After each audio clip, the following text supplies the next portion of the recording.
بسم الله الرحمن الرحيم الحمد لله رب العالمين والصلاة والسلام على رسول الله أما بعد رب اشرح لي صدري ويسر لي أمري واحلل عقدة من لساني يفقه قولي رب يسر ولا تعسر وتمم بالخير اللهم لا سهل إلا ما جعلته سهلا وأنت تجعل الحسن إذا شئت سهلا. அனைத்து மாணவர்களுக்கும் அஸ்ஸலாமு அலைக்கும் வரஹ்மத்துல்லாஹி வபரகாத்துஹு. எடுகேஷன் ப்ரமோஷன் சென்டர் இபிசி நிறுவனத்துக்கூடாக 2025 ஆண்டு காப்போத்த சாதாரண தர பரீட்சையில் அரபு இலக்கிய பாடத்தை ஒரு பாடமாக கொண்டு எழுத இருக்கின்ற மாணவர்களுக்காக இலவசமாக இடம்பெற்று வருகின்ற இந்த வகுப்பு தொடரின் 10வது வகுப்பில் நாம் இருக்கின்றோம்.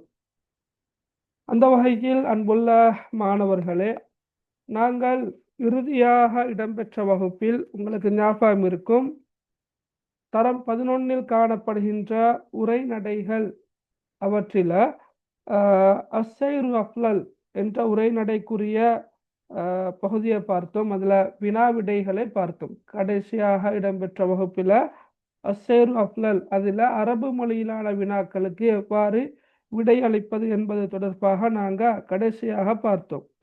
அதே போல மிக இலகுவாக காணப்படுகின்ற இலா ஐன யசிலு சவுதி என்ற அந்த உரைநடையையும் இறுதியாக நடந்த வகுப்பில் நாங்கள் பார்த்தோம். அப்போ பாடப்பரப்பில் நாங்கள் அலம் யோமின் ஃபி ஹயாத்தி அஸ்ஸைரு அஃலல் இலா ஐன யசிலு சவுதி இந்த 3 உரைநடைகளையும் நாங்கள் இதுவரைக்கும் பார்த்திருக்கின்றோம். அதே போன்று சூறாக்களை பொறுத்த மட்டில் சூரா அபஸ, சூரத்துல் மஆரிஜ் இந்த 2 சூறாக்களையும் தரம் 11 நாங்கள் பார்த்து முடிச்சிட்டோம். ரைட். ஆனால் இதுவரைக்கும் எங்களுக்கு அந்த ஹதீஸ் பாடப்பரப்பை நாங்கள் இன்னும் பார்க்கல. முதலாம் தவணைக்குரிய ஹதீஸாக இருக்கலாம் அல்லது 2ஆம் தவணைக்குரிய ஹதீஸாக இருக்கலாம். அதை நாங்கள் இன்னும் பார்க்கல. சரி, ரைட். இப்போ என்ன விஷயம்னு சொன்னால், இந்த மாதத்தில் இடம்பெறக்கூடிய 2வது வகுப்பு இன்றைய வகுப்பு.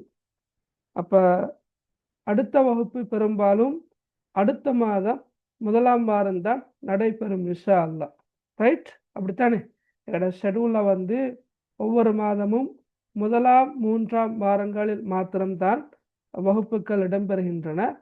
அந்த அடிப்படையில் அடுத்த வகுப்பு இன்ஷா அல்லாஹ் அடுத்த மாதம் 1ஆம் வாரம் இடம்பெற இருக்கின்றது. அப்போ 2ஆம் தவணை பரீட்சையும் நெருங்கி கொண்டு வருகின்றது. எனக்கு தெரியல உங்களோட 2ஆம் தவணை பரீட்சை டேட் தந்துட்டாங்களா, அறிவிச்சிட்டாங்களான்ட்டு எனக்கு தெரியல. அப்போ என்ன செய்வோம்? ரைட், அப்படியே பாடங்கள் இருக்குது. ஹதீஸை நாங்கள் பார்க்கவே இல்லை. அதே போல் கவிதைகளும் நாங்கள் பார்க்கவே இல்லை. சூறாக்கல்ல சூரத்துல் முத்தசிர் பார்க்கல. உரைநடையில் யஜிபு அல்லா அன்சா என்ற அந்த பகுதியை நாங்கள் பார்க்க கிடைக்கல. அப்போ நாங்கள் செகண்ட் டேர்முக்குரிய வினாப்பத்திரங்கள் ஏதாவது கலந்துரையாடுவோமா? அப்படி இல்லாட்டி நாங்கள் ஹதீஸா படிப்போமா? நீங்கள் சொல்லுங்க பார்க்க.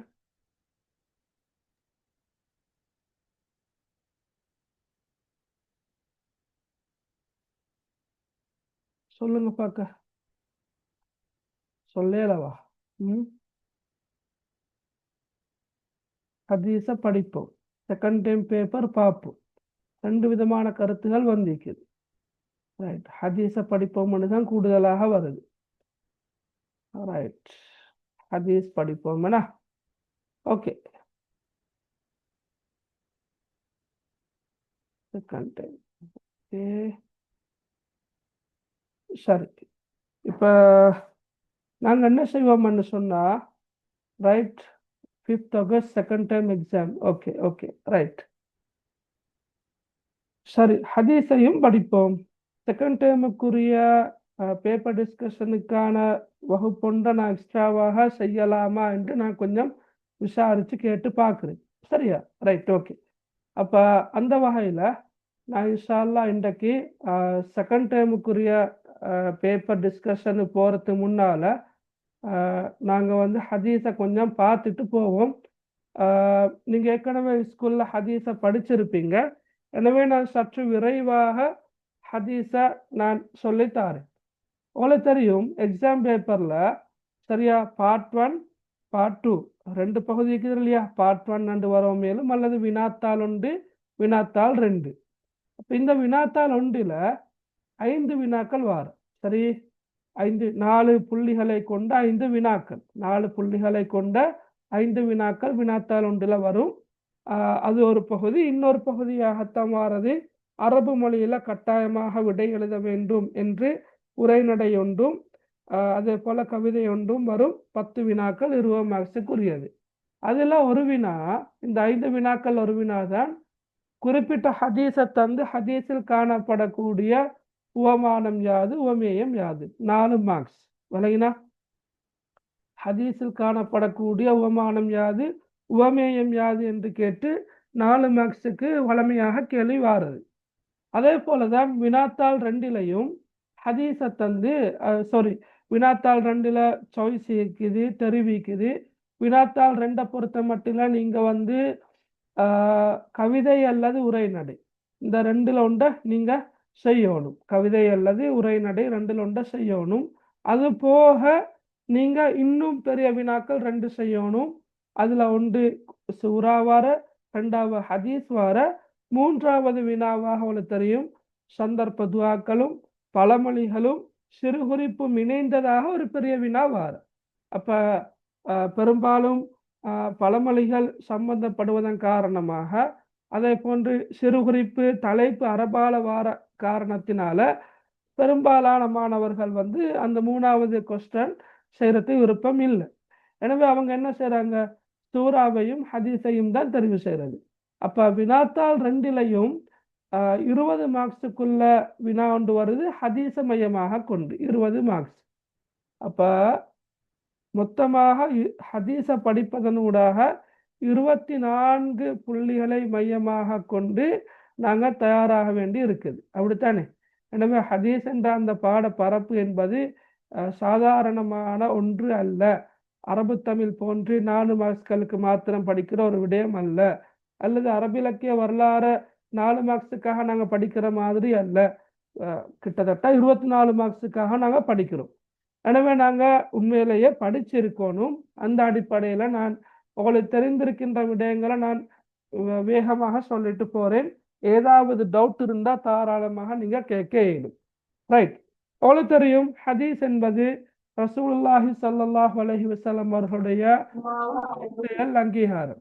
ரைட், ரசூலுல்லாஹுடைய சொல் செயல் அங்கீகாரம் தான் ஹதீஸ் என்று அழைக்கப்படும். சரி, இப்போ நாங்கள் அல் குர்ஆனும் அரபிலக்கியமும் என்ற பாடப்பரப்பில் 10ஆம் ஆண்டில் பல விஷயங்களை பார்த்தோம்.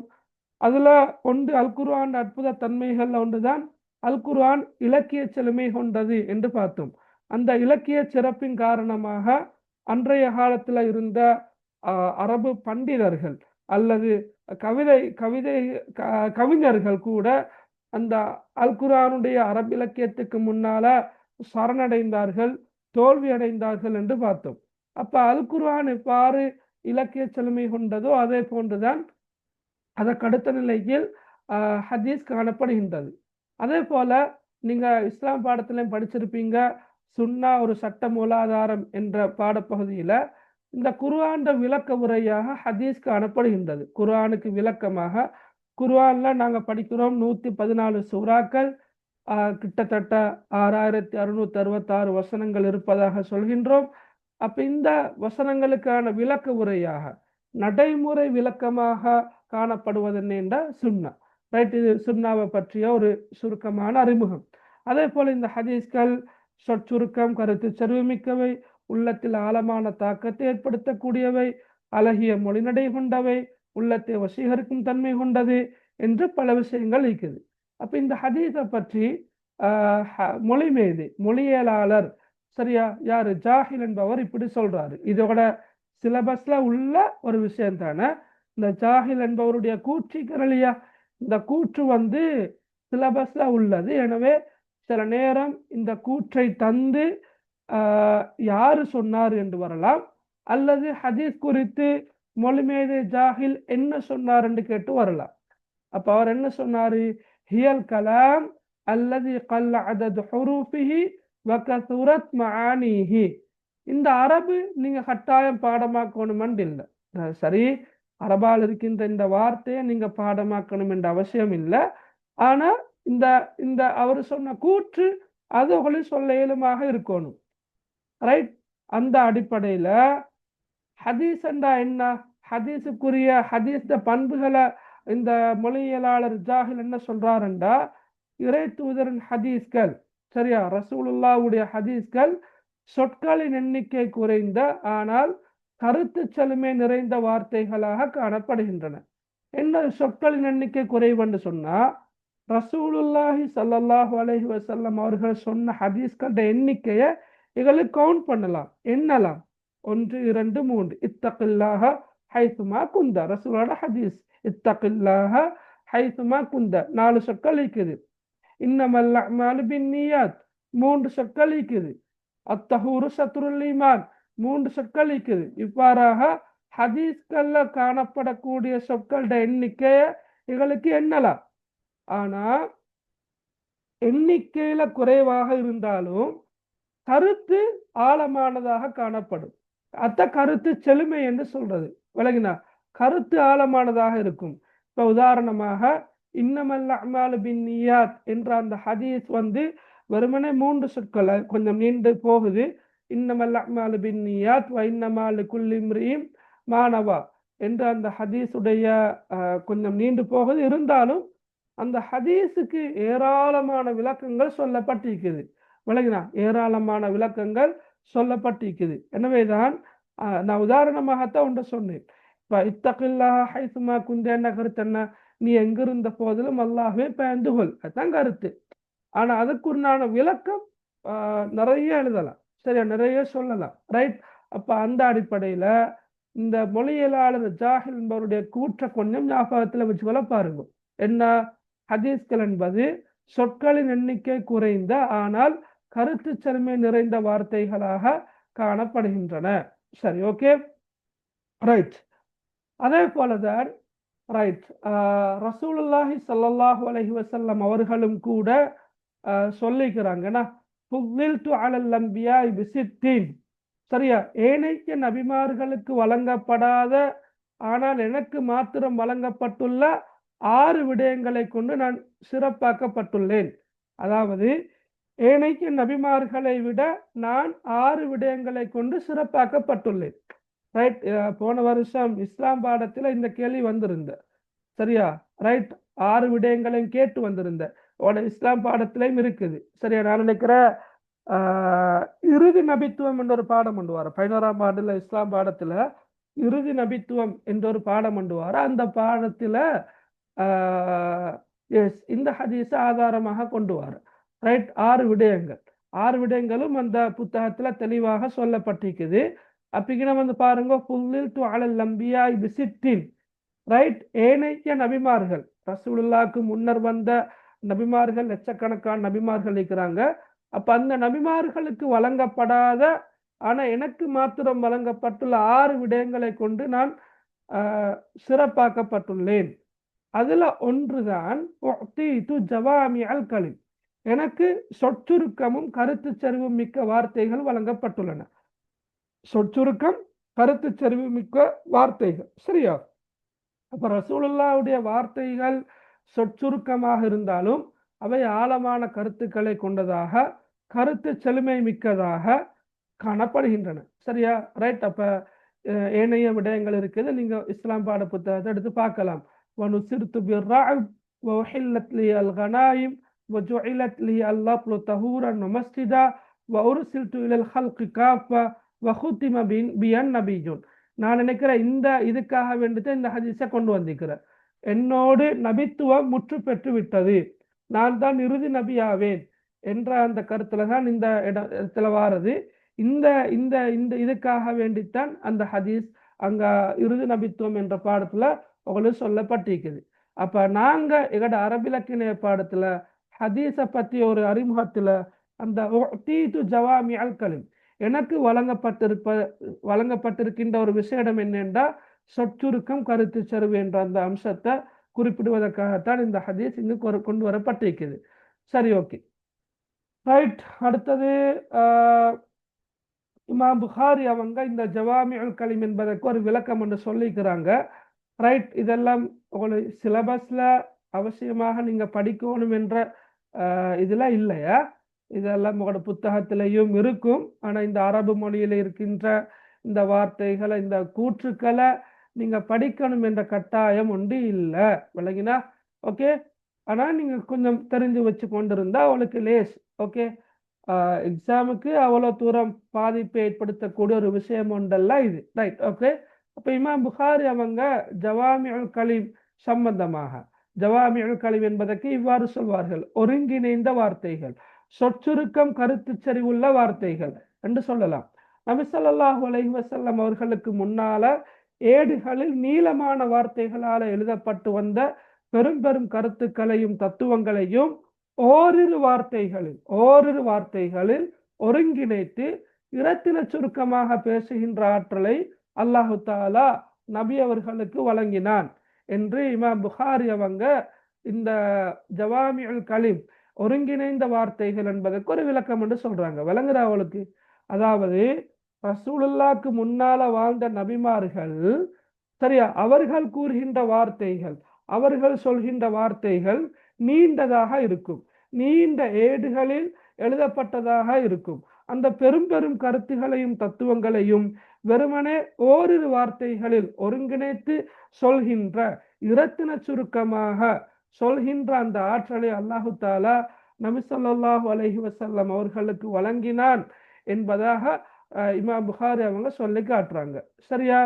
ரைட். எனவே சுருக்கமாக சொல்வதாக இருந்தால் நபி ஸல்லல்லாஹு அலைஹி வஸல்லம் அவர்களுடைய ஹதீஸ் என்பது, சரியா, சொற்சுருக்கம், அதாவது பொருள் சுருக்கமாக இருக்கும், சொற்சுருக்கமாக இருக்கும். ஆனா எனக்கு கருத்து செருவமிக்கதாக இருக்கும். இதை ஏன் நான் திரும்ப திரும்ப சொல்றேன்டா, உங்களுக்கு வினாத்தாள் 2ல ஹதீஸ் ஒன்றை தந்து அந்த ஹதீஸை மையமாக கொண்டு இலக்கிய நயம் எழுத கேட்டுவார். இலக்கிய நயம் ஒன்றோ ரெண்டோ நீங்க என்ன செய்யணும்? இலக்கிய நயம் எழுதணும். அல்லது இலக்கிய நயத்தை குறிப்பிடுகன்னு வந்தா 4 இலக்கிய நயமாவது எழுதணும். அப்ப மொத்தமாக நாங்க 11 ஹதீஸ்களை படிப்போம். ஏன்னா மொத்த சிலபஸ்லயே 11 ஹதீஸ்கள் தான் நிக்குது. எந்த ஹதீஸ் வந்தாலும் இந்த சொற்சுருக்கம் கருத்து செருவு என்பதை உங்களுக்கு என்ன செய்யலாம்? ஒரு இலக்கியமாக எழுதலாம். சரியா? ரைட். அதே நேரம் சில ஹதீஸ்களை பொறுத்த மட்டில அந்த ஹதீஸ் இலக்கியங்களை தெளிவாக புரிந்து கொள்ள கஷ்டம், தெளிவாக அடையாளப்படுத்த இயலா என்றிருந்தால் இங்க சொல்லப்பட்டிருக்கின்ற விடயங்களை கூட உங்களுக்கு என்ன செய்யலாம்? இலக்கியமாக எழுதலாம். உள்ளத்தில் ஆழமான தாக்கத்தை ஏற்படுத்தக்கூடியதாக இந்த ஹதீஸ் காணப்படுகின்றது. அல்லது இந்த 2 பாயிண்டை சேர்த்து எழுதலாம். மேற்பட ஹதீஸ் ஆனது உள்ளத்தை வசீகரிக்கும் தன்மை கொண்டதாகவும் உள்ளத்தில் ஆழமான தாக்கத்தை ஏற்படுத்தக்கூடியதாகவும் காணப்படுகின்றது என்று எழுதலாம். அதற்காகத்தான் இந்த பாயிண்ட்ஸை நான் சொல்லித்தாரு. ஓகே, விளங்கினா எல்லாருக்கும்? எனவே இப்ப நாங்க பார்த்துட்டு போற வெறுமனே அந்த ஹதீஸுடைய அறிமுகத்துல தேவையற்ற விடயங்கள் என்றதல்ல. உண்மையிலே எக்ஸாம் தாண்டி நாங்க தெரிஞ்சு வச்சிருக்கோண்டிய விஷயங்களும் தான் இவை. ஹதீஸ்ண்டா இப்படித்தான் என்றதை தெரிஞ்சு வச்சுக்கொள்ளணும். எக்ஸாமுக்கு வந்தாலும் கூட இந்த விஷயங்கள் அவங்களுக்கு மிச்சம் பிரயோசனமாக இருக்கும். அதே நேரம் இமாம் ஜாஹிலுடைய கூற்றையும் நீங்க கட்டாயமாக தெரிஞ்சு வச்சுக்கொள்ளணும். சரி, ஓகே, ரைட். இதெல்லாம் அவசியப்படாது. ரைட், சரி, ஓகே, ரைட். அப்ப உதாரணமாக ஹதீஸ் என்றால் என்ன? இந்த கேள்விகள் வினாத்தால் ஒன்று வரலாம், வந்திருக்குது. ஜவாமி அல் கலீம் என்பதன் மூலம் நாடப்படுவது யாது? நபி ஸல்லல்லாஹு அலைஹி வஸல்லம் அவர்களின் ஹதீஸ் குறித்து மொழியலாளர் ஜாஹில் என்பவருடைய கருத்தை குறிப்பிடுக, அல்லது கருத்தை தந்து அவ்வாறு குறிப்பிட்டவர் யார் என்று கேட்டு வரலாம். விளங்கினா? இவ்வாறாக நீங்க அடுத்த அரபிலக்கியத்தில் ஹதீஸின் பங்களிப்பு 2 கேட்டுக்கிறார். சரியா? உதாரணமாக சில வினாக்களை போட்டிக்கிறேன். நீங்க வேணுமெண்டா ஒரு ஸ்கிரீன்ஷாட் ஒன்று அடிச்சுட்டு நீங்களும் இந்த குறிப்பிட்ட வினாக்களை உங்களோட பயிற்சி கோப்பையில் ஸ்கூல் கோப்பையில் ஏதோ ஒரு இடத்துல எழுதி விடாமல் எழுதி வைங்க. ரைட், சம்டைம் வந்தால் உங்களுக்கு எழுதுறது லேசாக ஆயிக்கும். ரைட், அப்போ நாங்கள் இன்ஷா அல்லாஹ் இன்றைக்கு முதலாவது ஹதீஸை பார்ப்போம். ரைட், முதலாவது ஹதீஸ் தான் இப்னு அப்பாஸ் ரலியல்லாஹு அன்ஹுமா அவங்க அறிவிக்கிறாங்க. ரைட், ரசூலுல்லாஹி ஸல்லல்லாஹு அலைஹி வஸல்லம் அவங்க சொன்னாங்க, இன்னல்லதி லைஸ ஃபீ ஜௌஃபிஹி ஷைஉம் மினல் குர்ஆனி கல் பைத்தில் ஹரிப். ஓகே, இப்படித்தான் இந்த ஹதீஸ் உங்களோட புத்தகத்தில் முதலாவது ஹதீஸாக சொல்லப்பட்டிருக்குது, அப்படித்தானே? ரைட், வடமேல் மாகாண கல்வி திணைக்களத்தின் ஊடாக, சரியா, வடமேல் மாகாண அவங்களோட ஸ்கீம் ஒன்று இருக்குது. அந்த ஸ்கீம்ல இந்த ஹதீஸ் வந்து மூன்றாம் தவணைக்குரிய ஹதீஸாக குறிப்பிடப்பட்டிருக்குது. சரியா, பிரச்சனை இல்லை, நாங்கள் கொஞ்சம் வேகமாக பார்த்துட்டு போவோம். ரைட், இன்னல்லதி லைஸ ஃபீ ஜௌஃபிஹி ஷைஉம் மினல் குர்ஆனி கல் பைத்தில் ஹரிப். அப்ப இன்ன கருத்து நிச்சயமாக, இன்ன கருத்து என்ன? நிச்சயமாக. அல்லதி லைஸ ஃபீ ஜௌஃபி, லைஸ என்ற கருத்து இல்லை, லைஸ என்ற கருத்து இல்லை. ஃபீ ஜௌஃபிஹி என்ற கருத்து உள்ளத்தில், ஃபீ ஜௌஃபிஹி என்ற கருத்து என்ன? உள்ளத்தில். அப்ப யாருடைய உள்ளத்தில் இல்லையோ, நிச்சயமாக யாருடைய உள்ளத்தில் இல்லையோ, எது இல்லை? ஷைஉம் மினல் குர்ஆன். ஷைஉன் என்ற ஒரு குறிப்பிட்ட பகுதி, ஷைஉன் என்ற கருத்து என்ன? ஒரு குறிப்பிட்ட பகுதி. மினல் குர்ஆன் என்றா அல் குர்ஆனில் இருந்து. உங்களுக்கு இந்த சொற்கள் பரீட்சை தானே பிள்ளைகள்? மின்னண்டா இருந்து, விளங்கினா? மின்னண்டா இருந்து. ரைட், குர்ஆன் என்றா குர்ஆன், எனவே குர்ஆனில் இருந்து. ஷைஉன் என்றா ஒரு குறிப்பிட்ட பகுதி என்று நாங்கள் மொழிபெயர்க்கலாம். அப்ப நிச்சயமாக இன்னல்லதி லைஸ ஃபீ ஜௌஃபிஹி, நிச்சயமாக யாருடைய உள்ளத்தில் அல் குர்ஆனிலிருந்து ஒரு குறிப்பிட்ட பகுதி மனனமாக இல்லையோ அவருடைய உள்ளம் கல் பைத்தில் ஹரிப், எதை போல? க அண்டா போல, க அண்ட கருத்து என்ன? போல. அல் பைத் அண்டா வீடு. அப்ப கல் பைத்தி வீட்டை போல, கல் பைத்தில் ஹரிப், ஹரிப் அண்டா பாலடைந்த, ஹரிபண்ண கருத்து என்ன? பாலடைந்த. அப்ப கல் பைத்தில் ஹரிபண்ண கருத்து பாலடைந்த வீட்டை போல. ரைட், அப்ப லேசான ஒரு ஹதீஸ் தானே, லேசா பாடமாக்கவும் மேலும் உங்களுக்கு, விளங்கினா? ரைட், திருப்ப நான் சொல்றேன் பாருங்க. இதுல வந்து எக்ஸாம்ல கோடடிச்சு பொருள் கேட்டு வார சொற்களாக தெளிவாக வரும். ஃபீ ஜௌஃபிஹி என்ற சொல் வரும். ஏண்டா மற்ற சொற்களை விட இந்த சொற்களை வச்சுதான் கேள்வி வர எடுக்கலும். விளங்கினா? ஃபீ ஜௌஃபிஹி உள்ளத்தில் என்ற கருத்துல வரும், உள்ளத்தில். கல் பைத்தி வீட்டை போல, அது ஒரு சொல்லாக வரலாம். க அண்டா போல, அல் பைத் அண்டா வீடு, கல் பைத்தி அண்டா வீட்டை போல. அல் ஹரிப் அண்டா ஹராபா போன நாங்க சொல்ற, விளங்கினா? அதாவது எங்களோட பேச்சு வழக்கில், தமிழ் மொழி பேசக்கூடிய இலங்கை முஸ்லிம்களோட பேச்சு வழக்கில் சில சொற்கள் இருக்குது, நாங்க அரபு சொற்களை பயன்படுத்துறோம். சில சொற்கள் அரபு சொற்கள் வந்து எங்களோட பேச்சு வழக்கில் கலந்து மிக்ஸ் ஆகிக்குது. அதில் ஒன்றுதான் இந்த எல்லா ஊர்களையும் இப்படி சொல்றதா என்று கேட்ட எனக்கு தெரியாது. பொதுவாக சொல்வார்கள் ஹராபா போன்று, அதாவது பதுவா செய்கிற, சரியா, ஹராபா போற, நாசமா போறன்ற, விலகினா ஹராபா போ. அந்த ஹராப் என்ற சொல் அரபு மொழி சொல், விலகின? ஹரிப் பாலடைந்த, பாலடைந்து போ, விலகினா? ரைட், கல் பைத்தில் ஹரிப், ரைட், பாலடைந்த. அப்ப ஹரிபண்ணா கருத்து பாலடைந்த, கல் பைத்தில் ஹரிபண்டா பாலடைந்த வீட்டை போல. அப்ப இந்த சொற்கள் தான் பெரும்பாலும் எக்ஸாமுக்கும் கோடடிச்சு பொருள் கேட்டு வாரது. அப்ப நான் தெளிவாக சொல்றேன். எனவே இந்த சொற்களை நீங்க என்ன செய்யணும்? பாடமாக்கணும். அதுவல்லாம லைஸ என்ற சொல் வந்தால் இல்லை என்ற கருத்துல வரும். ஷைஉன் என்ற சொல் மட்டும் வராது, அப்படி எடுக்க இயலாது. என்ன, ஷைஉன் என்ற சொல்லுக்கு அரபு மொழியில பல கருத்துகள் இருக்குது. இப்ப இந்த இடத்துல ஒரு குறிப்பிட்ட பகுதி என்று சொன்னாலும் பொருளுக்கு சொல்வார்கள், விடயத்து சொல்வார்கள், பல கருத்துகள் இருக்குது. எனவே ஷைஉன் என்ற சொல்ல மட்டும் எடுக்க மாட்டாங்க. அப்படியே எடுத்தாலும் உங்களுக்கு அதை எழுத இயலாமல் இல்லை. ஏண்டா மினல் குர்ஆன் குர்ஆனில் இருந்து. அப்ப அதை வச்சு நீங்க கெஸ் பண்ணி கூட எழுதலாம். குர்ஆனில் இருந்து ஒரு குறிப்பிட்ட பகுதி யாருடைய உள்ளத்தில் இல்லையோ அவருடைய உள்ளம் பாலடைந்த வீட்டை போன்றதாகும் என்பது தான் இந்த ஹதீஸ். சரியா? ஹதீஸ்ட மொழிபெயர்ப்பும் இப்ப நாங்க ஒவ்வொரு சொல்லுக்கும் பொருள் பார்க்கல.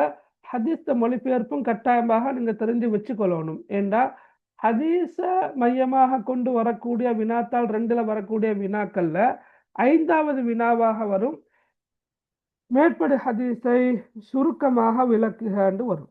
சரியா? மேற்படி ஹதீஸை சுருக்கமாக விளக்குகன்னு வரும், அல்லது மேற்படி ஹதீஸை மொழிபெயர்க்குகன்னு வரும். எப்படி வந்தாலும் மேற்படி ஹதீஸை சுருக்கமாக விளக்குக என்று வந்தாலும் அந்த ஹதீஸுடைய மொழிபெயர்ப்பை எழுதினாலும் புள்ளிகள் இருக்குது.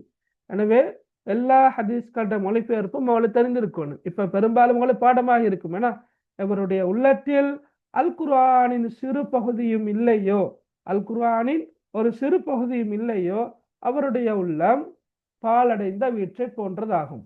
அல்லது இங்க சொல்லப்பட்டிருக்கிற மாதிரி எவருடைய உள்ளத்தில் குர்ஆனின் ஒரு சிறு பகுதியேனும் மரணமாக இல்லையோ, அவர் அவர் பாலடைந்த வீட்டை போன்றவர் ஆவார் என்று கூட சொல்லலாம். பிரச்சனை இல்லை.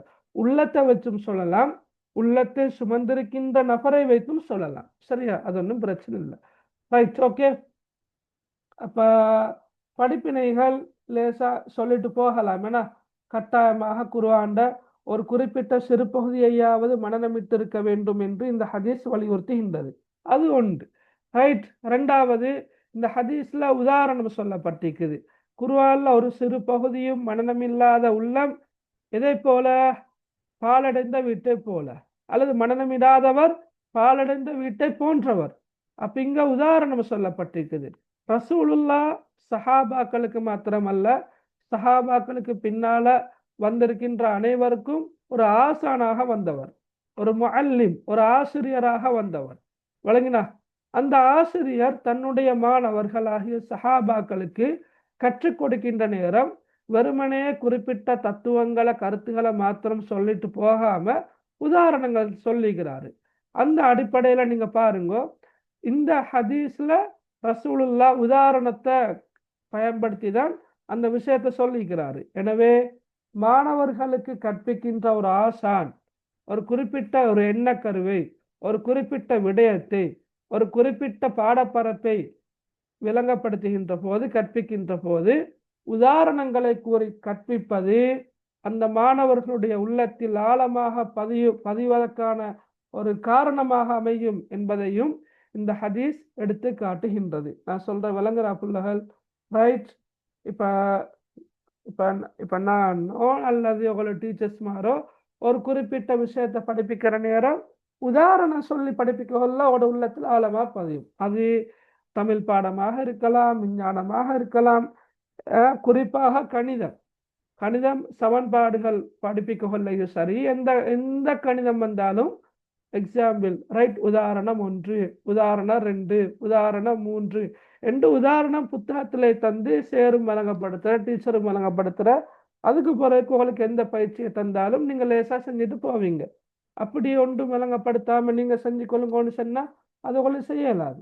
அப்ப மாணவர்களுக்கு எந்த ஒரு எண்ண கருவை கற்பிக்கின்ற போதும், எந்த ஒரு விடயத்தை கற்பிக்கின்ற போதும் அவர்களுக்கு உதாரணங்களை கூறி கற்பிப்பது அவர்களுடைய உள்ளத்தில் ஆழமாக பதிவதற்கான ஒரு காரணமாக அமையும் என்பதையும் இந்த ஹதீஸ் உணர்த்துகின்றது.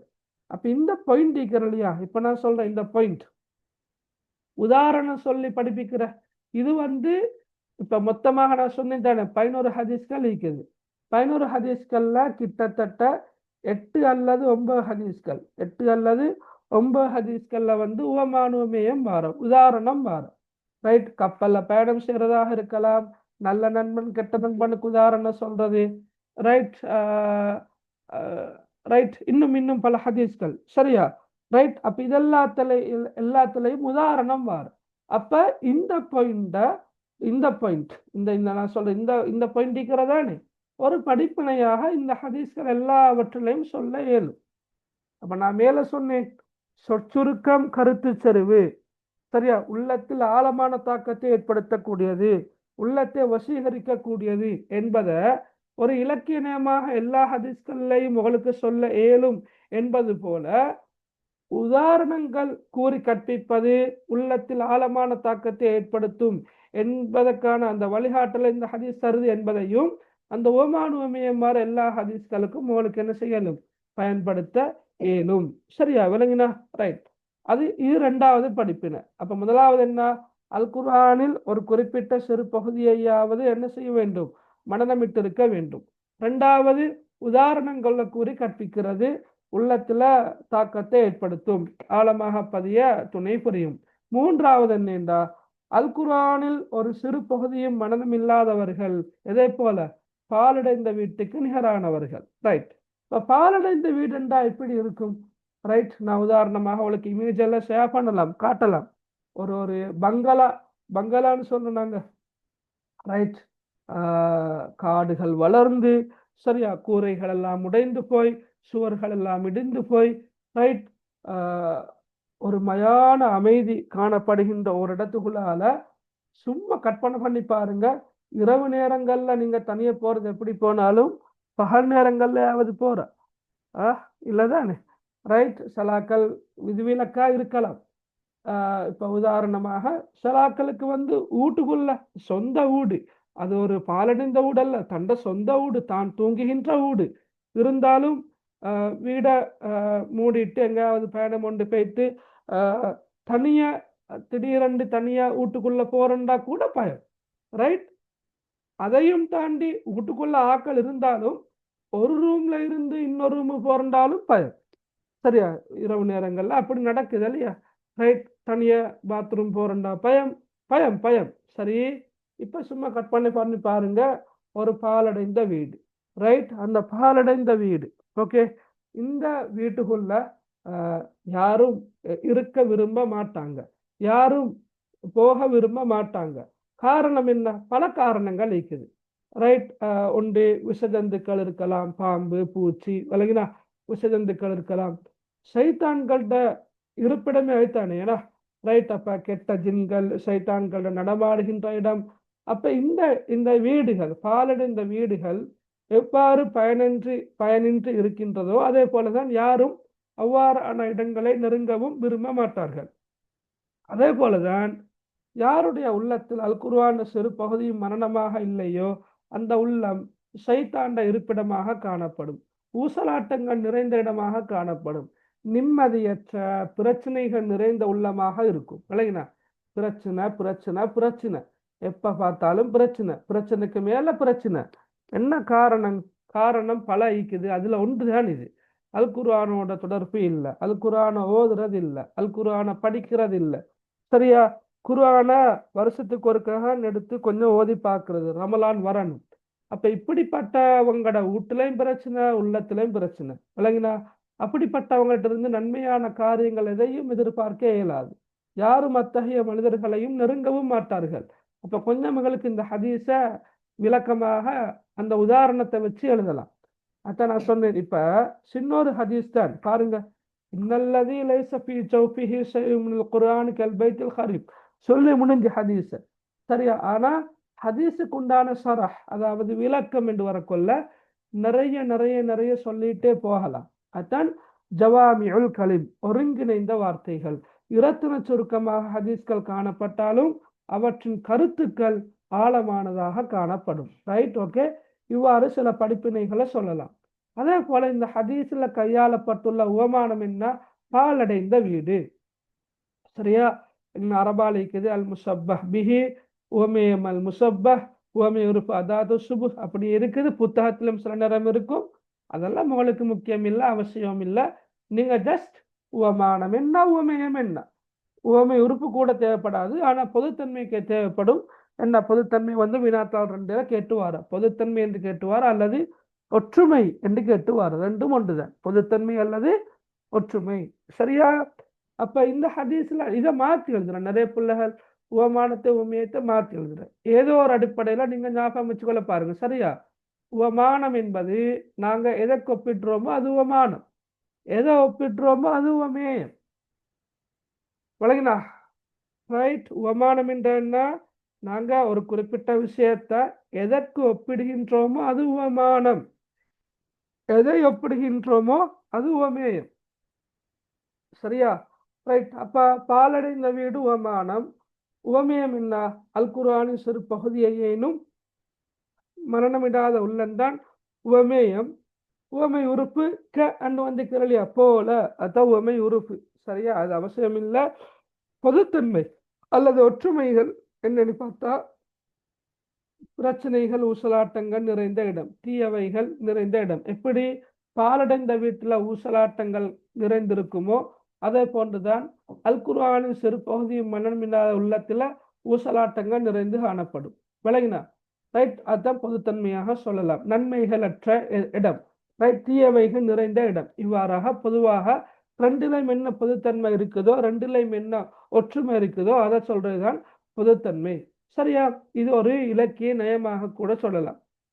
அவட எக்ஸாம் பேப்பர்ல ரைட் வினாத்தாள் 2ல முதலாவது கேள்வி மேற்படி ஹதீஸில் காணப்படக்கூடிய உவமானம் உவமேயம் பொதுத்தன்மை என்பவற்றை குறிப்பிடுக. 2வது கேள்வி அந்த கோடடிச்சு பொருள் கேட்டு வாரது. 3வது கேள்வி இலக்கிய நயம். 4வது கேள்வி படிப்பின. 5வது கேள்வி ஹதீஸை சுருக்கமாக விளக்குக. அப்ப இங்க நீங்க முதலாவது கேள்வியில உவமானம் உவமேயம் பொதுத்தன்மை என்பவற்றை எல்லாம் எழுதின பிறகு திருப்ப இலக்கிய நயம் கேட்டால், ஒருவேளை இலக்கிய நயம் கேட்டால் திருப்பவும் நீங்க அந்த இலக்கிய நயத்தில் என்ன செய்யலாம், உவமான உவமேயத்தை ஒரு பாயிண்டாக எழுதலாம். சரியா? ஏற்கனவே முதலாவது விடையில நீங்க எழுதின அதே விஷயத்த திருப்பவும் நீங்க இலக்கிய நயத்துல ஒரு பாயிண்டாக எழுதலாம். ஏற்கனவே எழுதினோமே, அப்ப எழுத இயலுமா இயலவான டவுட் இருக்கும். அது இலக்கிய நயம் தான். சரியா? தனியா உவமான உவமேயம் பொதுத்தன்மை கேட்பதுன்றது வேறு. இலக்கிய நயம் கொண்டு வரக்கொள்ள அந்த இலக்கிய நயத்துல இந்த உவமை உறுப்பு, உவமை அணி, சரியா, உருவக அணி பயன்படுத்தப்பட்டிருக்கிறன்னு சொல்றது அது வேறு. எனவே அதை நீங்க கருத்துல கொண்டு கவனமா எழுதணும். விளங்கினா? ரைட். அடுத்தது சில நேரம் இந்த ஹதீஸ்ல இலக்கிய நயமோ அல்லது படிப்பினையோ கேட்டு வராம நீங்க சிலபஸ்ல இல்லாத ஒரு குர்ஆன் வசனமோ ஒரு ஹதீஸோ தந்து கேள்வி கேட்டு வாரு. ரைட். எப்படி ஒரு குர்ஆன் வசனம் அல்லது ஹதீஸ் ஒன்றை தந்து இந்த ஹதீஸுக்கும் அந்த உங்களுக்கு அறிமுகம் இல்லாத அந்த ஹதீஸுக்கும் இடையிலான தொடர்பு என்ன, அந்த ஹதீஸ பொருளையும் தருவாங்களா அல்லது ஒரு குர்ஆன் வசனம் மட்டும் தருவாங்க. அப்ப மேற்படி குர்ஆன் வசனத்துக்கும் இந்த ஹதீஸுக்கும் இடையிலான பொருத்தப்பாடு என்னன்னு கேட்டுவாரு. அந்த கேள்விக்கு என்ன ஹதீஸ் என்ன குர்ஆன் வசனம் ரெண்டுகளுக்கு தெரியாது இல்லையா. என்னதான் வந்தாலும் ஏதோ ஒண்ணு நீங்க எழுதுங்க. சரியா? அது கருத்தும் தரதானே. அந்த 2 கருத்தையும் நல்லா வாசிச்சு உங்களுக்கு ஒரு ஐடியா ஒன்று வரும், இப்படித்தான் எழுதணும் என்று. அதை வச்சு நீங்க எழுதினா சரி. Right, okay. சரி, இதை பார்ப்போம். வாங்கலே. ரைட். 2வது என்ன, இந்த ஹதீஸின் இறுதி 3 சொற்களும் ஒத்த ஓசையில முடிவடைஞ்சிருக்கிறது. சரியா? அதாவது வேற வழி இல்லை, அப்படியெல்லாம் யோசிச்சு எழுதணும். ஓகே, பாருங்க. இன்னல்லதி லைஸ ஃபீ ஜௌஃபிஹி ஷைஉம் மினல் குர்ஆனி கல் பைத்தி அல் ஹரிபி. அப்ப ஒத்த ஓசையில முடிவடைந்திருப்பதனையும் ஒரு இலக்கிய நயமாக எழுதலாம். சரியா? ரைட். அடுத்தது பாருங்க, எளிமையான உதாரணம் மூலம் முக்கியமான விடயம் கூறப்பட்டுள்ளமை. எளிமையான மொழிநடை உள்ளத்தில் தாக்கத்தை ஏற்படுத்தக்கூடியது, உள்ளத்தை வசீகரிக்க கூடியது, இலகுவான மொழிநடை. விலகினா சொற்றுருக்கும் கருத்து சரிவுள்ள ஹதீஸாக ரைட் இந்த ஹதீஸ் காணப்படுகின்றது. இதெல்லாத்தையும் நீங்க இலக்கிய நயமாக எழுதலாம். ஓகே, நான் சும்மா போட்டிக்கிறேன். இந்த ஹதீஸை தந்து இந்த ஹதீஸ்ல வரக்கூடிய கேள்விகளை பாருங்க. இப்படித்தான் வரும் வினாத்தாள் 2ல வரக்குள்ள. மேலுள்ள ஹதீஸில் காணப்படும் உவமானம் உவமேயம் மற்றும் ஒற்றுமைகள் என்பவற்றை குறிப்பிடுக. ரைட். மேற்பட்ட ஹதீஸில் கோடிடப்பட்ட வெளிப்பாடுகளின் பொருளை எழுதுக. இந்த சொல் சில நேரம் வரலாம். வெளிப்பாடுகள் என்று சொல்லொண்டு வரலாம். வெளிப்பாடுகள் என்றா ஒன்றுமல்ல, சொற்கள் அல்லது சொற்றொடர்கள். அப்ப அந்த சொற்களை பொருள் கேட்டு வந்தால் என்ன சொல்லி கீழால கோடடிச்சுக்கிறாங்களோ அந்த குறிப்பிட்ட சொல்ல நீங்க திருப்ப எழுதுங்க. எக்ஸாம் பேப்பர்ல அழகா எழுதுங்க. ஃபீ ஜௌஃபிஹி, அடுத்த வரையில அடுத்த சொல் எழுதுங்க, அடுத்த வரையில அடுத்த சொல் எழுதுங்க. பொருளை அழகா நேர்த்தியா எழுதுங்க. சொல் எழுதுறத ஒரு கலர்லையும் பொருள் எழுதுறத இன்னொரு கலர்லையும் எழுதுங்க. சொல்ல நீங்க ப்ளூ கலர்ல எழுதுனா அட கருத்தை பிளாக்ல எழுதுங்க. அப்புறம் ஒரு வரி விட்டுட்டு அடுத்த கேள்விக்கு விட எழுதுங்க. உங்களோட பேப்பரை நீங்க எந்த அளவு திருத்தமா நேர்த்தியா அழகா எழுதுனீங்களோ அந்த அளவு திருத்தராக்களுக்கும் ஒரு அழகா எழுதிக்கிறாங்களே என்று சொல்லிட்டு சும்மா மார்க்ஸ் எல்லாம் தருவாங்க. சும்மா எக்ஸ்ட்ராவா தர மாட்டாங்க. அதாவது அந்த உள்ளத்தை ஈர்க்கக்கூடிய வகையில நீங்களும் உங்களோட விடைத்தாள்ல விடை எழுதுங்க. விளங்கினா அவளுக்கு? ரைட். பந்தி பந்தியா எழுத கொள்ள அழகா நேர்த்தியா பந்தியா தொடங்குறது எப்படி, முடிகிறது எப்படி, அடுத்த பந்தி தொடங்க கொள்ள எப்படி தொடங்கணும், எப்படி முடியணும் என்று தமிழ் பாடங்களை படிச்சு தான் இருக்கிற அதே விஷயங்களை இங்கே மெயின்டைன் பண்ணுங்க. பாயிண்ட்ஸா எழுத கொள்ள அழகா புல்லட் ஒன்று போட்டு பாயிண்ட்ஸ் அந்த ஸ்டார் ஒன்று போட்டு ஒரு வரி விட்டு ஒரு வரி வந்து கீழே கீழே எழுதுங்க, அழகா எழுதுங்க. உதாரணங்கள் எழுதக்கொள்ள இன்னொரு நிறப்பேனை பயன்படுத்துங்க. சரியா? முடியுமான வரைக்கும் இந்த மாதிரி விஷயங்களையும் கொஞ்சம் பயன்படுத்தினா நல்ல விஷயம் அல்ல. ரைட்? ஓகே, சரி. ரைட். கல் பைத் என்றா வீட்டை போல. கல் பைத் என்ன கருத்து என்ன? வீட்டை போல. அல் பைத் என்றா வீடு, கல் பைத் என்றா வீட்டை போல. சரி. அடுத்த இந்த ஹதீஸ் உணர்த்தும் போதனைகள் ரெண்டு.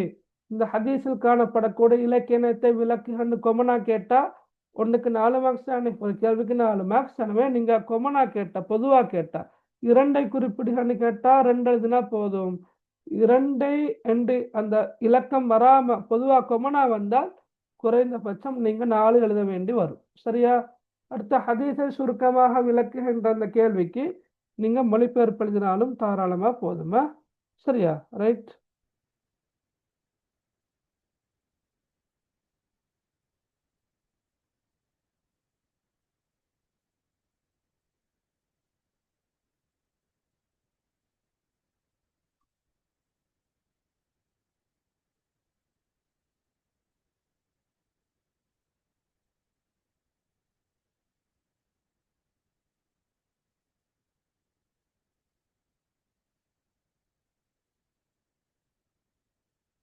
சரி. இப்ப இந்த ஹதீஸ் தொடர்பாக ஏதாவது டவுட் இருக்கிற அவளுக்கு?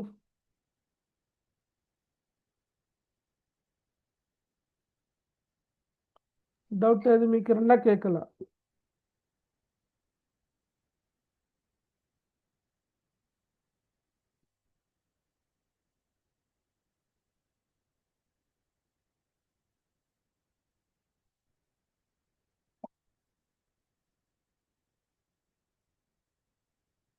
அதான் முடியட்டுமா?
ரைட். ஓகே.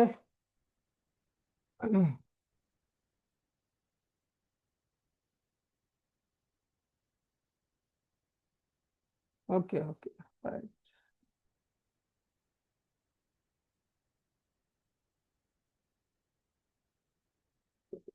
சரி, பார்ப்போம்.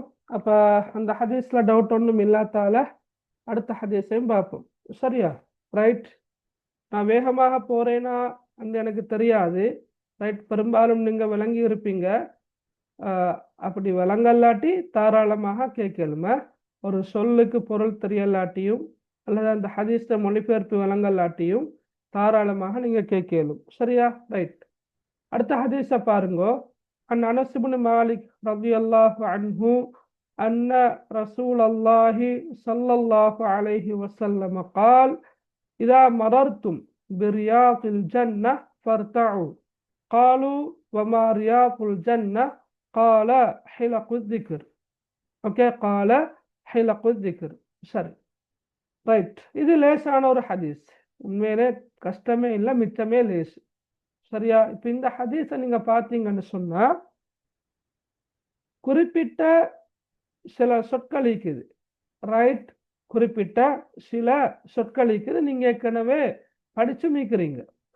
இப்ப உதாரணமாக நீங்க பாருங்க.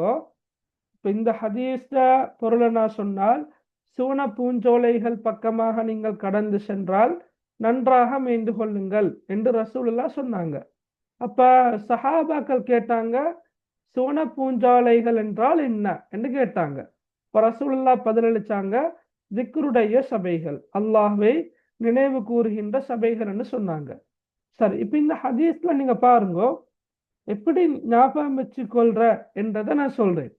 இப்ப ஜன்னா என்றா என்ன? யாராவது சொல்லலுமா? ஜன்னா ஏற்கனவே நாங்க இந்த இந்த சொர்க்கம். ஜன்னான்னா எஸ். அதுகளுக்கு நாங்க அரபிலக்கணைய பாடத்தை படிக்கிறது முன்னுக்கும் அந்த சொல்லுகளை தெரியும். ஜன்னாண்டா சொர்க்கம், நாரண்டா நரகம், அப்படி படிச்சுக்கிறோம். அப்ப ஜன்னா என்ற சொல் பாருங்க ரெண்டு இடத்துல வந்திருக்குது. ஏன்னா ஜன்னா என்ற சொல் ரெண்டு இடத்துல வந்திருக்குது. இங்கேயும் வந்திருக்குது, இங்கேயும் வந்திருக்குது. ஜன்னா நாங்க ஹதீஸ படிக்கிறோம். ஏன்னா சுவன பூஞ்சோலைகள் என்று படிக்கிறோம். அப்ப சுவன பூஞ்சோலைகள், ஜன்னான்னா சுவனம் என்றால், இங்கேயும் ஜன்னா என்பது சுவனம் என்றால், அப்ப பூஞ்சோலைகளை குறிக்கின்ற சொல் என்ன? என்ன பூஞ்சோலை? ரியால். இந்த பி என்பது இருக்கட்டும், அது ஒரு இடைச்சொல். ரியால் இங்க பாருங்க, கீழே இருக்குது ரியால். ரியால். ஓகே மகள். ரியால். ரியால் என்றால் வந்து பூஞ்சோலைகள், பூங்காக்கள். பூங்கான்னு சொல்ற ரவுலத்துன் ரியாதுன். சரியா? அப்ப ரியாதுல் ஜன்னாண்டா சுவன பூஞ்சோலைகள். அப்ப இந்த சொல் வந்தால் எங்களுக்கு எழுதணும். ஜன்னாண்டு மட்டும் வந்தா சுவனம், ரியாத் அண்டு வந்தால் பூஞ்சோலைகள். அப்ப ரியாதுல் ஜன்னாண்டா சுவன பூஞ்சோலைகள். சரி, ஒன்று. ரெண்டாவது பாருங்க. இப்ப திக்ர் என்ற சொல் எங்களுக்கு தெரியும். நாங்க திக்ரு செய்யற என்ற அந்த சொல் வந்து எங்களோட பேச்சு வழக்கிலேயே இருக்கின்ற சொல். திக்ர். திக்ரண்டா கருத்து என்ன? என்ன திக்ரண்டா சொல்லுங்க. உங்களுக்கு தெரிஞ்சது எதுவா சொல்லுங்க. திக்ரண்டா என்ன? நினைவுபடுத்துற. அல்லாஹ்வை திக்ரு செய்யற. அப்படித்தானே மகர்? நினைவுபடுத்துறதான் அல்லாஹ்வை திக்ரு செய்யற. லா இலாஹ இல்லல்லாஹ் சொல்றது, சுப்ஹானல்லாஹ் சொல்ற, அல்ஹம்துலில்லாஹ் சொல்ற, அல்லாஹு அக்பர் சொல்ற. சரியா? அல்லாஹ்வை நினைவு கூறுகின்ற. சரியா? அப்ப அப்ப திக்ர் என்பது அத நினைவுபடுத்தல், அல்லாஹ்வை நினைவு கூறுதல். அப்ப ஹிலக்கண்ண சொல் அதோடு சம்பந்தப்படுத்தி வாருது, சம்பந்தப்பட்டு தொடர்படுத்தி வார. இப்ப ஹிலக்கண்ண கருத்து என்ன? ஹிலக்கண்டா சபைகள். சரியா? அப்ப ஹிலக்கு திக்ர், திக்ருடைய சபைகள். அதே மாதிரி நீங்க பாருங்க, நீங்க சூரத்துல் நஸ்ர் படிச்சதானே 10ஆம் ஆண்டுல. இதா ஜாஅ நஸ்ருல்லாஹி வல் ஃபத்ஹ். இதா ஜாஅ வந்தால், நஸ்ருல்லாஹ் அல்லாஹ்வின் உதவி, வல் ஃபத்ஹ் வெற்றி. சரியா? மக்கா வெற்றி. அல்லாஹ்வின் உதவியும் மக்கா வெற்றியும் வந்தால். சரியா? அப்ப இதாண்டா ஆள் என்ன கருத்துல வர? இதா இதாண்டா கருத்து என்ன? ஆள். மரர்த்தும் என்ற சொல்லும் நீங்க படிச்சுக்கிறீங்க. மரர்த்தும் என்றே படிச்சில்ல, மர்ற என்ற சொல் படிச்சுக்கிறீங்க. மர்ற. சரியா? என்ன பாடத்துல படிச்சு ஞாபகம் வர? மர்ற என்ற சொல்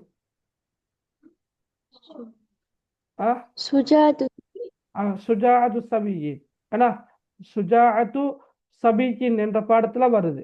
மர்ரபி மர்ர அல் ஹலீஃபத்து உமர் இப்னுல் ஹத்தாப் என்று வருது. ஏன்னா கலீஃபா உமர் ரலியல்லாஹு அன்ஹு கடந்து சென்றார்கள் என்று வருது மர்ர. இன்னொரு பாடத்துல மர்ர என்று சொல்வார். என்ன பாடம் அது?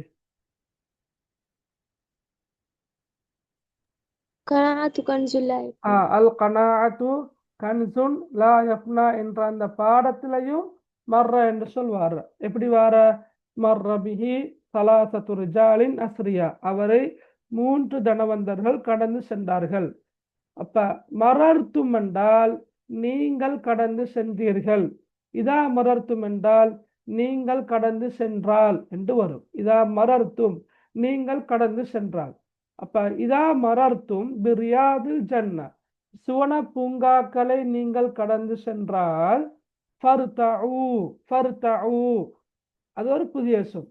நீங்க இதுக்கு முன்னே படிச்சும் இல்லை, இதுக்கு பிறகு வார பாடங்கள்லையும் இல்லை. எனவே அதை கொஞ்சம் நீங்க ஞாபகத்தில் வச்சுக்கொள்ளணும். அப்போ இதை ஞாபகத்தில் வச்சுக்கொள்ளணும்டா இதை கொஞ்சம் நீங்க எழுதி வைக்கணும். எங்கேயாவது அடிக்கடி காணக்கூடிய மாதிரி எழுதி வைக்கணும். ஃபர்தஉன்னா நன்றாக மேய்ந்து கொள்ளுங்கள். நன்றாக என்ற சொல் அதுக்கு தேவையில்ல, மேய்ந்து கொள்ளுங்கள். ஃபர்தஉ மேய்ந்து கொள்ளுங்கள். ஓகே. அப்ப இதா மரர்த்தும் பிரியாதில் ஜன்னா ஃபர்தஉ, சுவன பூங்காக்கள் பக்கமாக நீங்கள் சென்றால், சுவன பூங்காக்களை கடந்து சென்றால் நன்றாக மேய்ந்து கொள்ளுங்கள். அப்ப கேட்டாங்க, சஹாபாக்கள் கேட்டாங்க, வமா ரியாதுல் ஜன்னா, சுவன பூங்காக்கள் என்றால் என்ன? அவளுக்கு தெரியும். இதுல பாருங்க, வ என்பது மேலும், ஒரு வாக்கியத்தின் ஆரம்பத்துல வரக்குள்ள மேலும் என்ற கருத்துல வர. மா என்ற கருத்து என்ன? நாங்க படிச்சுக்கிறோம்னா மா என்ற கருத்து என்ன? எனவே வமா ரியாதுல் ஜன்னா, சுவன பூங்காக்கள் என்றால் என்ன என்று சஹாபாக்கள் கூறினார்கள் அல்லது கேட்டார்கள். ஏன் கேட்டார்கள் என்று சொல்றோம்?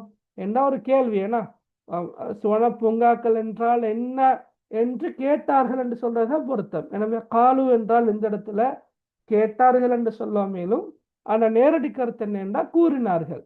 சரி. அப்ப கால ரசூலுல்லாஹ் பதிலளித்தார். ரசூலுல்லாஹ் சொன்னார், ஹிலகுல் திக்ர், திக்ருடைய சபைகள். விளங்கினா? இந்த ஹதீஸ்ல பொருள் விளங்கினா? இதா மரர்த்தும் பிரியாதில் ஜன்ன ஃபர்தஉ, நீங்கள் சுவன பூங்காக்களை கடந்து சென்றால் நன்றாக மேய்ந்து கொள்ளுங்கள் என்று ரசூலுல்லாஹ் சொன்னாங்க.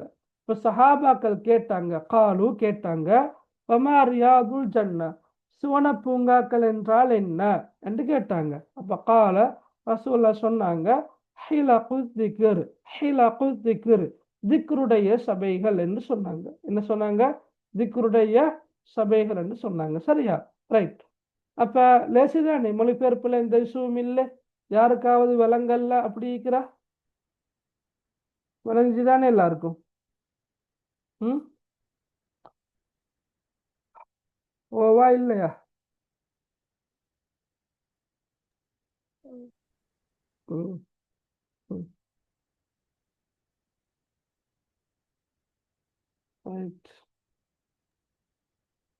ஓகே. 59 60 பேர் இருக்கிற ஒத்தராவது வாய் திறந்து ஓசேர் விளங்கினா இல்லாட்டி விளங்கல்ல திருப்ப விளங்கப்படுத்துங்கோ. ஒன்றும் இல்லை. ஏன்னா ஒத்த 2 பேர்த்த மெசேஜில் வந்து போடுறது. படிக்கிறீங்க தானே, பயன் அடையிறீங்க தானே. அப்போ விளங்கினா விளங்கினா இல்லாட்டி விளங்கல்ல. ரைட். ஏதாவது ஒன்று சொன்னா தானே எங்களுக்கும் அடுத்த கட்டமாக போகலாம். வேணா? சரி. ஓகே. நல்லா நல்லா. ரைட். சரி. ரைட்.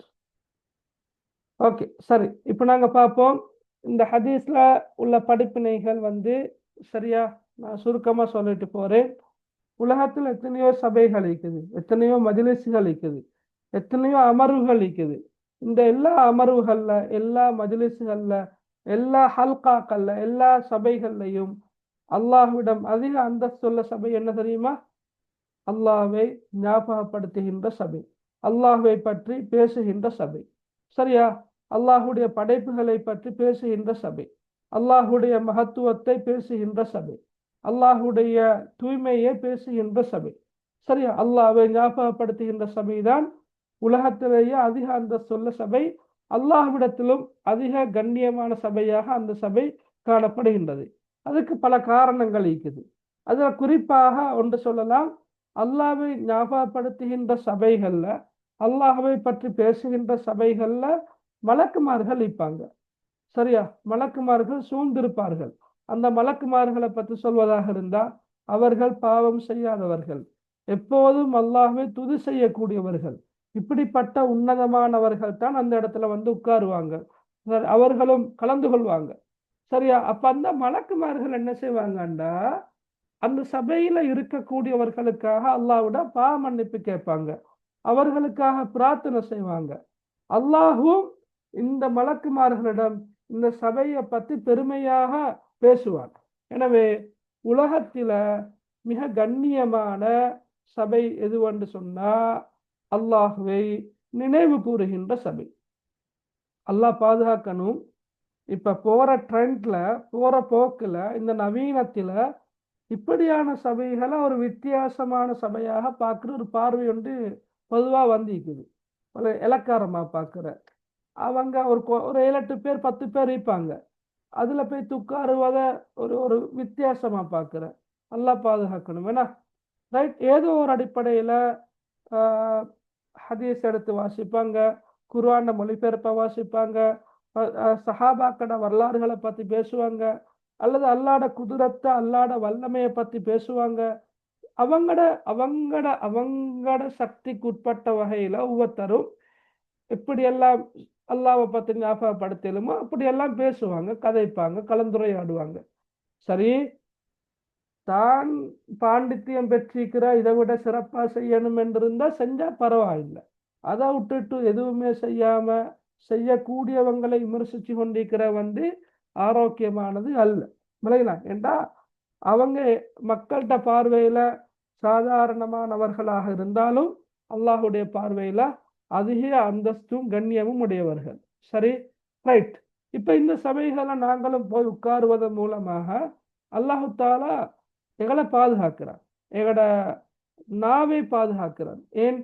எங்கட நாவு, நாங்க வெளியில் இருக்கிற நேரம் அது புறம் பேசும், அது பொய் சொல்லும், அந்த நாவு கோல் சொல்லும், அந்த நாவு மற்றவர்களை ஏளனம் செய்யும், எதுவுமே இல்லாட்டி ஒரு அரட்டை அடிக்கும், வீணான பேச்சுக்களை பேசும்.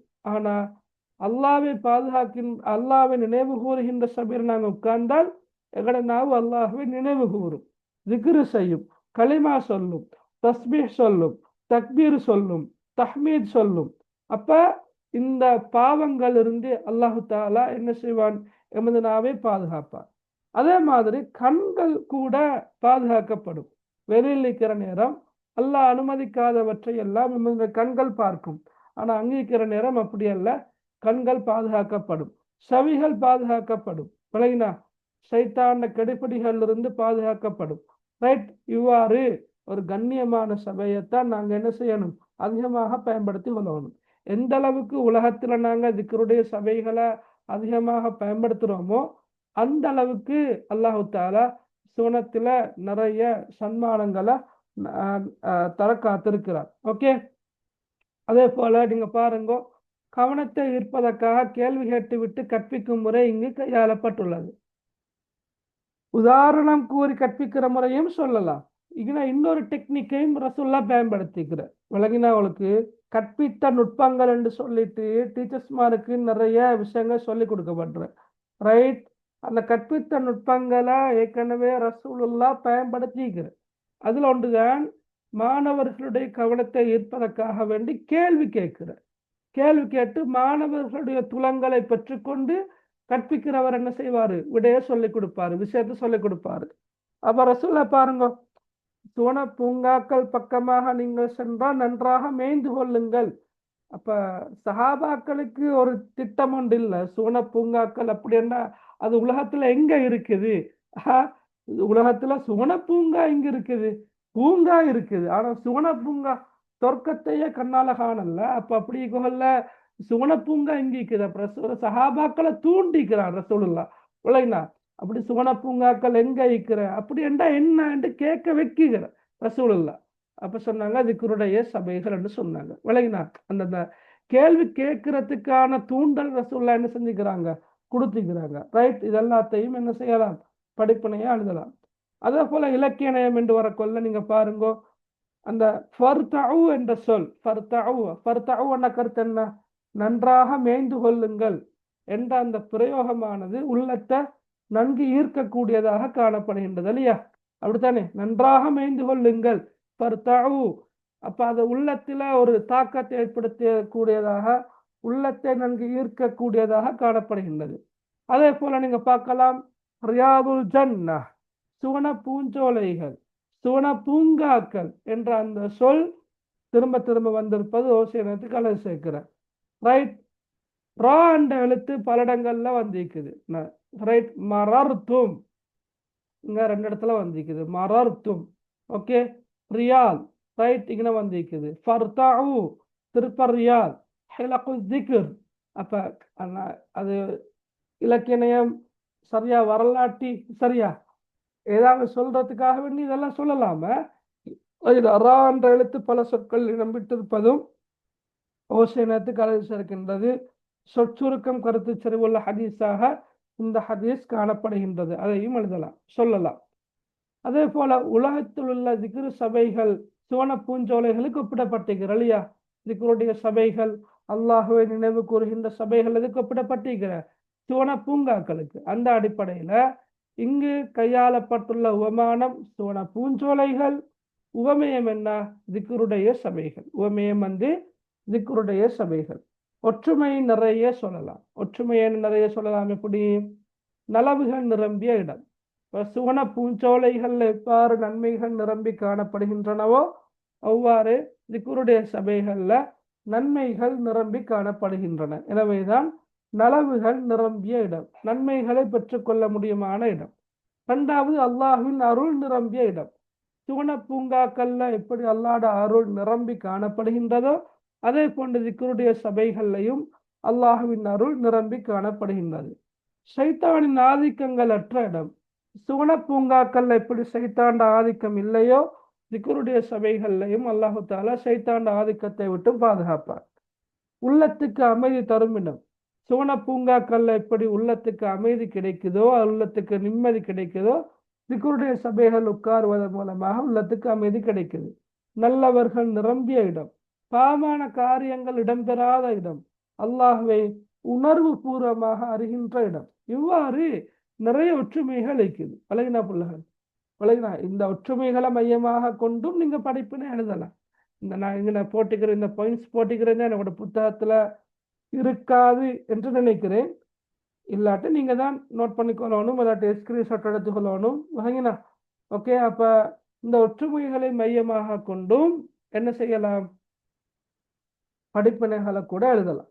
சரி சரி. அப்ப இந்த ஹதீஸ்ல பாருங்க, இந்த ஹதீஸ வினாத்தாள் 2ல நீங்க கண்டீங்கன்னு சொன்னா குறிப்பிட்ட சொற்களை கோடடிச்சு வரும். ஏன்னா இதா மரர்த்தும் நீங்கள் கடந்து சென்றால், ஃபர்தஉ மேய்ந்து கொள்ளுங்கள், ரியாதுல் ஜன்னா சுவன பூங்காக்கள். இது நேரம் வந்தால் ஹிலகு திக்ர் திக்ருடைய சபைகள். பாருங்க, மேலுள்ள ஹதீஸில் காணப்படுகின்ற உவமானம், உவமேயம், ஒற்றுமைகள் என்பவற்றை குறிப்பிடுக. சொல்லலாம் தானே? அழகா சொல்லலாம். ஏன்னா இந்த ஹதீஸில் கோடிடப்பட்ட வெளிப்பாடுகளின் இப்படி இந்த கேள்வி கேட்ட நான் போட்டு காட்டிக்கிறேன்னா, உவமானம், உவமேயம், ஒற்றுமைகள் என்பவற்றை குறிப்பிடுகண்டா நீங்களும் அழகா இந்த இலக்கத்தை போடணும். ஏன்னா 1ஆம் இலக்கத்தை போடணும். போட்டு கீழுக்கு எழுதணும். உவமானம், உவமேயம், பொதுத்தன்மை கீழுக்கு எழுதித்தான் எழுதணும். விளங்கினா? சும்மா எழுதப்படாது. ஒரே வரியில எல்லாத்தையும் எழுதப்படாது. அப்புறம் ஒரு வரி விட்டு 2ஆம் இலக்கத்தை போட்டு ரைட் அந்த சொற்கள் எழுதுறது. இதை பார்த்து தானே எழுத போறீங்க. கஷ்டம் இல்லை. குயிக்கா எழுதுற, பென்சிலாலேயோ பேனையாலேயோ குயிக்கா எழுதுற, கீழுக்கு எழுதுற, எழுதிட்டு அதோட பொருளை எழுதுறது. என்ன? இதா மரர்த்தும் நீங்கள் கடந்து சென்றால், ஃபர்தஉ மேய்ந்து கொள்ளுங்கள், ரியாதுல் ஜன்னா சுவன பூங்காக்கள். போதனைகள் 2 இலக்கியம் எல்லாம் எழுதலாம். சரியா? ரைட். விலகினா பிள்ளைகள்? 2வது ஹதீஸும் விலகினா?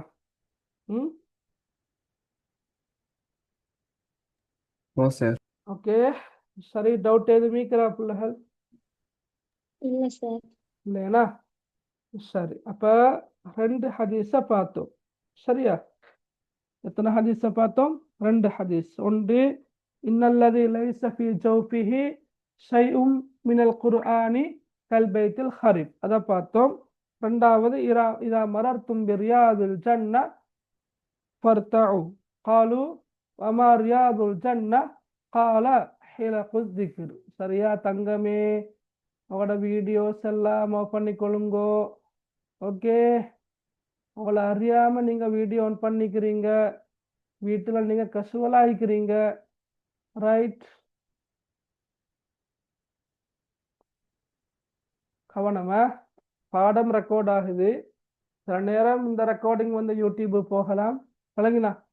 ஓகே, அப்ப யூடியூப் சேனல்ல காலாகாலமா இருக்க போகுது. எனவே நீங்க அன்மியூட் பண்ணுவதாக இருந்தாலும் சரி, கவனமாக இருக்கணும். வீட்டுல குழந்தைகள் இருப்பாங்க, சிறுவர்கள் இருப்பாங்க. வந்து நீங்க கவனமற்ற அங்கும் இங்கும் இருக்கிற சந்தர்ப்பங்கள்ல அவங்க வந்து போன் எடுப்பாங்க. அவங்கள தெரியாம வீடியோ ஆன் பண்ணுவாங்க. வீடியோ ஆன் பண்ணிக்கிற விஷயம் தெரியாம நீங்க வந்து வீடியோ இந்த போனுக்கு முன்னால் உட்காருவீங்க. ரைட், பல சிக்கல்கள் வரும். ஏன்னா அதால மிச்ச கவனமா இருக்கணும். ரைட், ஓகே,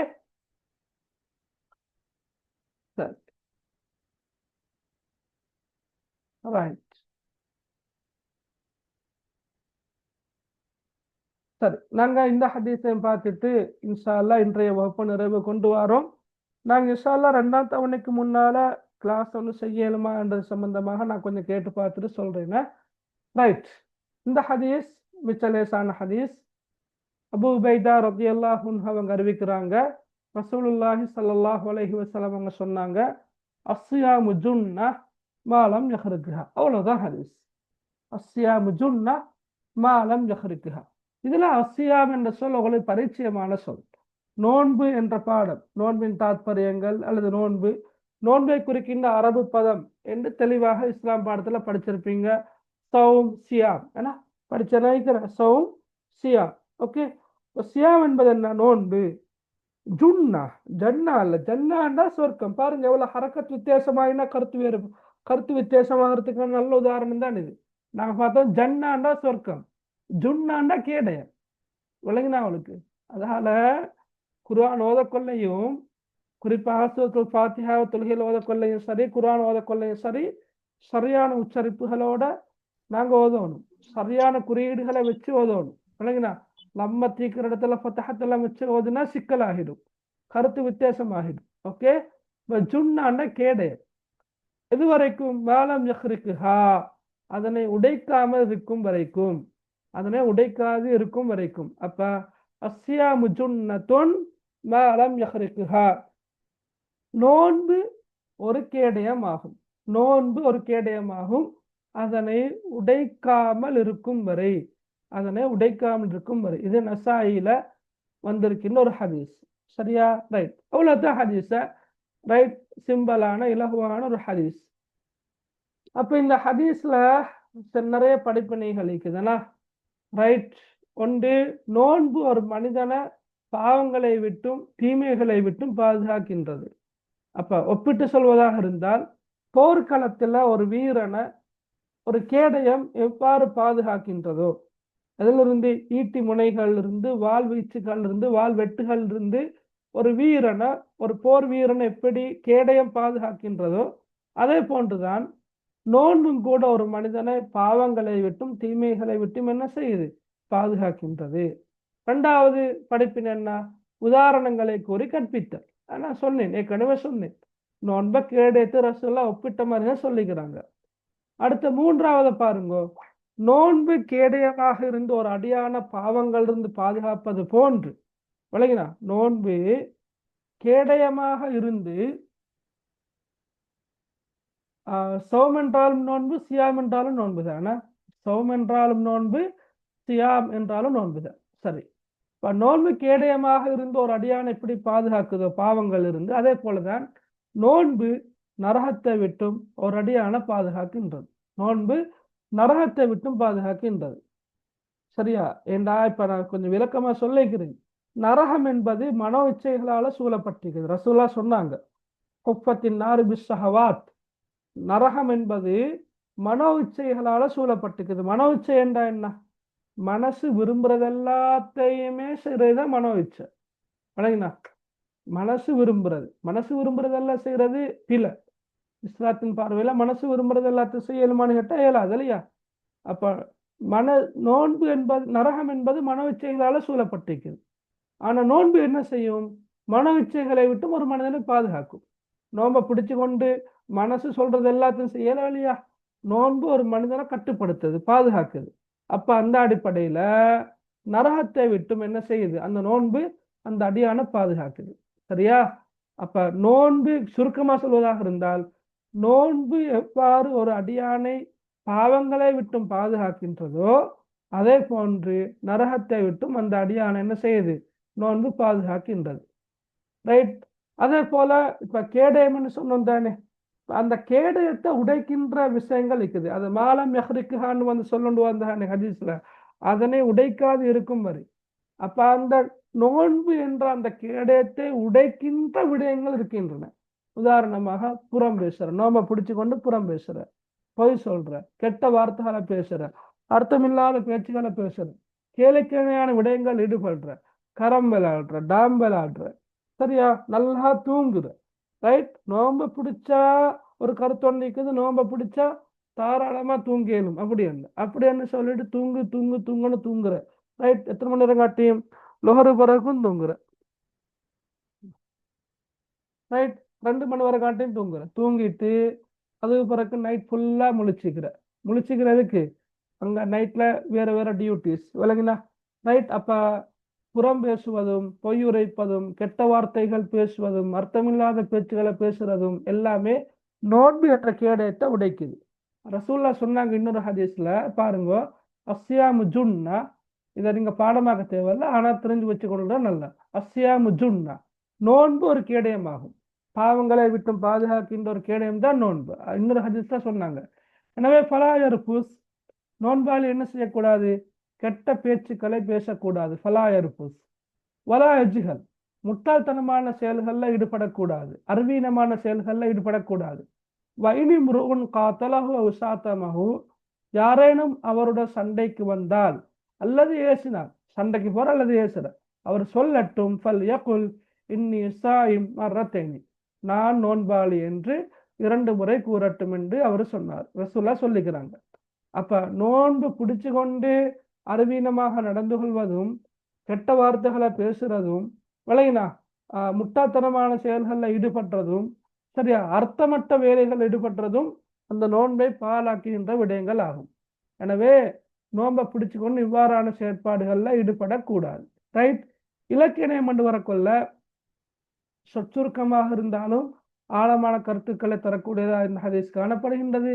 மன்னமிட இலகுவான ஹதீஸ், வழங்கினா உள்ளத்தில் ஆழமான தாக்கத்தை ஏற்படுத்தக்கூடிய ஹதீஸ், உள்ளத்தை வசீகரிக்கக்கூடிய ஹதீஸ், இலகுவான மொழிநடையை கொண்ட ஹதீஸ் என்று நிறைய எழுதலாம். இந்த ஹதீஸில் கையாளப்பட்டுள்ள உபமானம் என்னென்னா, கேடயம் தானே, நாங்கள் கேடயத்தை தானே ஒப்பிட்டுக்கிறோம். ரசூலுல்லாஹ் ஒப்பிட்டாங்க. உவமேயம் என்ன? நோன்பு. பொதுத்தன்மை என்ன? பாதுகாப்பு. அப்ப உவமானம் கேடயம், உவமேயம் நோன்பு, பொதுத்தன்மை பாதுகாப்பு. சரியா? அப்ப இந்த ஹதீஸும் சில நேரம் வினாத்தாள் 2ல வரலாம். 7 மணி இப்படித்தான் கேள்விகள் வரும். சரி, ஓகே. வேற இந்த ஹதீஸ் விளங்கினா? அஸ்யாமு ஜுன்னத்துன் மாலம் யஹ்ரிக்குஹா விளங்கினா எல்லாருக்கும்?